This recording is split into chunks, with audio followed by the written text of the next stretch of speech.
Hey, this is Chris Velasco with TechCrunch, and today we're joined by a very special guest here in our New York office. We've got Jeff Powers, CEO and co-founder of Occipital. Jeff, how are you? Very good. How are you, Chris? I'm doing really well, and I've noticed immediately that you've got something very interesting looking in your lap. What is going on there? Yes, I do. So this is the structure sensor, and this is a new hardware device that we have built at Occipital. See, that's interesting because you guys have had a long history in software. You made Red Laser, you made 360 Panorama, obviously both very popular apps. But hardware, that's really kind of a weird change of pace for you. Why did you feel the need to go that route? That's a good question. We've never built hardware, so we had to retrofit our team when we decided to do this. The genesis of this was a realization on the part of our team that the experiences we wanted to build in computer vision and augmented reality were extremely difficult to build with the sensors that are on board our normal devices that we carry around today, like tablets and smartphones. And so we went ahead and rectified that by building a sensor that really expands the sensing capabilities of the iPad. So take us through, what does this thing actually do and why is it attached to it in that way? Absolutely. So this device is the first 3D sensor that has been designed to work with mobile devices. You may have seen other 3D sensors out there on the market today. The first 3D sensor that really made its way into homes was the Microsoft Kinect. It was kind of a groundbreaking device, and we got really excited when this device was launched. But we realized that there was a hole, and there was no 3D sensor that had been designed to work with the devices that we now carry around every day with us. So now you've got the structure up and running on an iPad. What are we looking at here? What we're looking at here is an app called Scanner Demo that we are going to ship complete with source code for developers to start hacking with. An interesting feature of Scanner Demo is it's placing this cube that you can see on the table, and actually as I move, it'll snap to the ground. So it's able to detect sort of the difference in distance? Or it's able to detect the distance and the planar surfaces, so it's able to find that surface. At that point, I could actually start scanning this pack of books that you can see here. Now, what's the sort of operational range on something like the structure? What the device does today in the version that we're launching is it works starting at about 35 centimeters, and it works out to about 3.5 to 5 meters, depending on the reflectivity of the object that you're trying to scan. You really want to use it in the range from about a half meter to a meter to get the best results. So in this demo, what we're able to do is spin the device around, and instead of capturing an object, this time we're capturing an entire room. We can capture the geometry of the room, and after we have that, we're going to be able to do things such as perform measurements in a space. We could play augmented reality or virtual reality games in that space.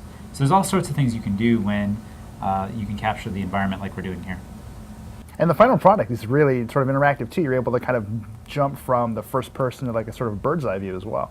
Yeah, like it starts out feeling a lot like a panorama. We have a history in panorama apps. And, right. And where it gets crazy though is when you flip to a bird's eye view and you realize that you don't just have a panoramic sphere, you have the full geometry of the space. And this whole thing is to scale too, right? So you could theoretically like use it to map a room and kind of figure out what should go where and kind of where things will fit. Yeah, so if you have an object where you know the exact dimensions of that object, you can check whether it will fit in a space.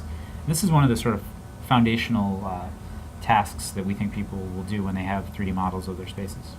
So inside the device, we have a camera that you mentioned. We have a specialized infrared projector, and this is the active emitter on the device.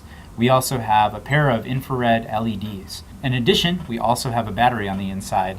This is crucial to allow the device to be self-powered so it doesn't consume any of the energy from the iPad, which makes sure that your iPad battery doesn't die too fast and can give you actually quite a long runtime as well. Is it strictly devoted to working on an iPad, or can we get this working on other devices as well? We actually thought about that, and what we did is we made the device open and hackable. We created several things that are going to allow you to use it with other devices. The first and most important thing is what we call the hacker cable. The hacker cable is actually a USB cable that's designed to be attached to anything. The other thing that we're doing in addition to the hacker cable is we're providing open source drivers for other platforms. So if you're not developing on iOS, you can have open source drivers for Windows, Linux, Android, and OS X. The third part of the equation is kind of interesting. What we're doing is publishing specifications CAD specifications for individuals in the maker community to build their own brackets to attach this device to almost anything. If you look at the bottom of the device, you can see there are 4 screw holes. And those screws that you use on those 4 holes are standard screws you can get at the hardware store. We're also going to ship some with the device. So what if we try to scan something a bit more detailed? Yeah, why don't we scan Adam here? Adam, prepare to be digitized. So as we wait, here the sensor data is being fused, and we're getting a nice scan of the geometry of Adam's head. And as I walk around, it fills in the areas that we haven't seen yet. So, I mean, the genesis of this whole device was that originally we wanted to build an augmented reality game engine, and here you're seeing the beginnings of us actually putting that together. So it kind of closes the loop. What we have is a virtual cat. This demo is called Fetch. It's also going to be available with the device. And this little cat is actually reacting to real-world geometry, as you can see here in the scene. The cat's also being occluded by real-world geometry as well, which is kind of a big deal in the augmented reality world.